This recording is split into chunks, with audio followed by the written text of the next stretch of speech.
Right folks, welcome back. Right, today's project is one I've been planning for a little while now, waiting for some bits to come in. A lot of you know about it anyways, the plough handles. Right, so what I've been asked to do is make a set of plough handles for a 1917 plough that my mate is restoring for his father. It's then going to sit as an ornament in his garden. So what I've bought here is I've got a couple of elm blanks there, decent size. They are 12 inch by 2.5 inch each. These are the original plans he sent me, and then I've drawn up quickly some rough plans of what I need to do. I've also made myself a little template there, so when I'm turning I can try and match them both up. It's the first time I've done anything really trying to match two items the same. So the plan is, as you can see, it needs to have this hole down the middle of it for it to sit on a tang on the plough there. You can see just there, look, there's a tang for it to sit on. He's not too fussed about this being perfect. He's basically going to araldite it on, stick some araldite down the hole and bond it on, so it doesn't have to be perfectly sized.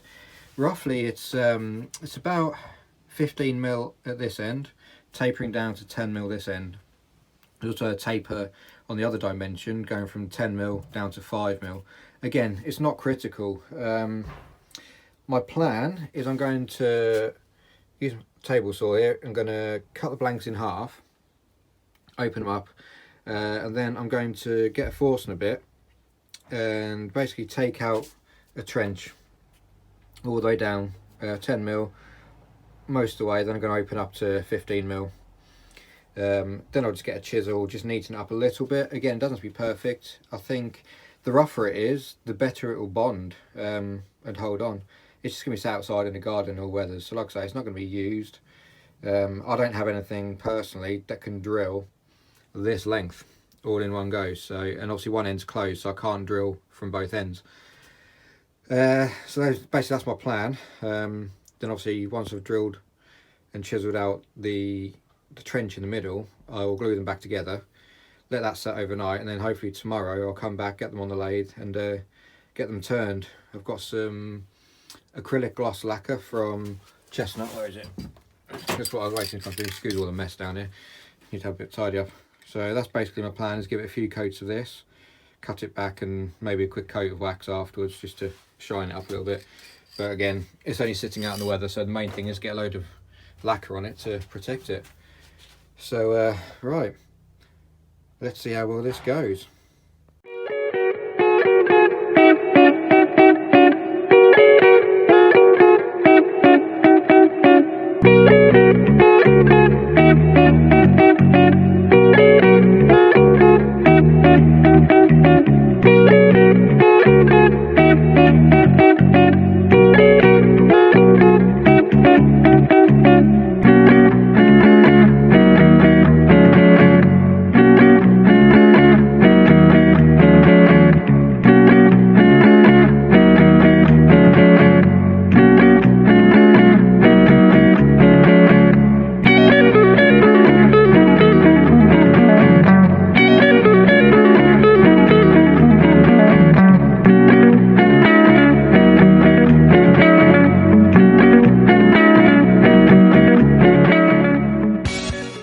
Okay, right, that's the chisel work done.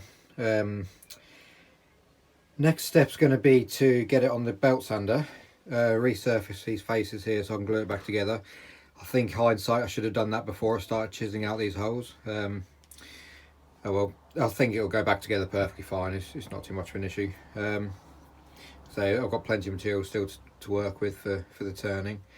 Right, so I'll just basically put some reference marks all the way around, just so when I turn it, I'll keep reapplying those marks, just so I know where the ends are. Obviously this end's going to be blind.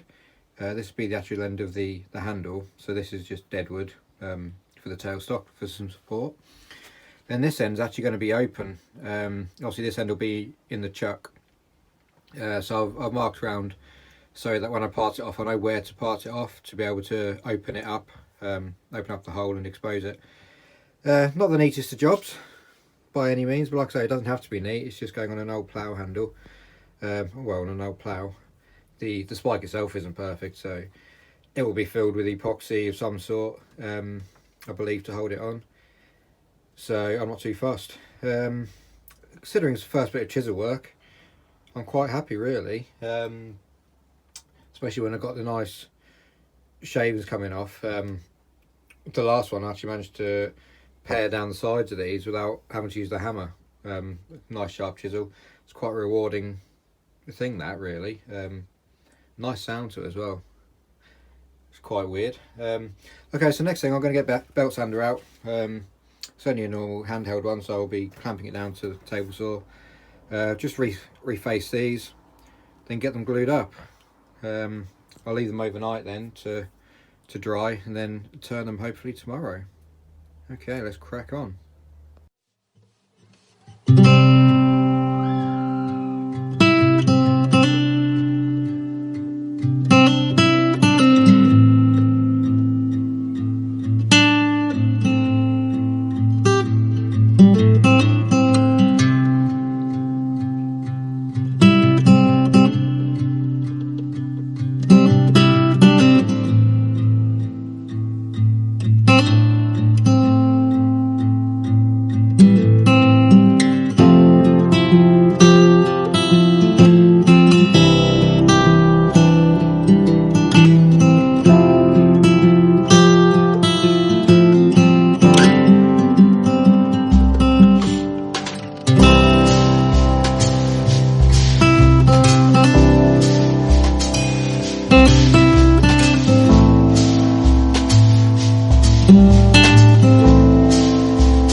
Right, so the handles are done.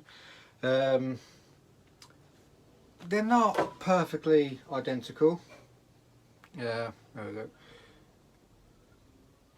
It's mainly this end that's not the same. If I spin them around, look, you can see this one's more curved than this one. I've spoken to the customer, he's happy with that. So it's going on display in a garden, so keep forgetting to look where the camera is. I've got that on landscape mode. Yeah, it's going in a garden, and the distance between the two handles is, you know, it's quite large, so it's not going to be that noticeable, to be honest. He's happy enough, so I'm happy enough. Yeah, quite enjoyed doing that. A bit of chisel work. I've not done any before. So next thing, I'll get them in the post to him, hopefully tomorrow, and he'll receive them soon. Get some pictures up, probably on my Facebook page, of the finished article. I think most of the plough is done now, actually, just waiting on the handles. So yeah, hope you all enjoyed that. Please like, subscribe, share with your friends. I'll put some pictures up on my Facebook, like I said, and I'll share the video on there as well. Anyone who feels like doing the same, you're more than welcome. Okay, right, thanks a lot for watching, folks. Thanks for making it to the end, and I'll see you on the next one.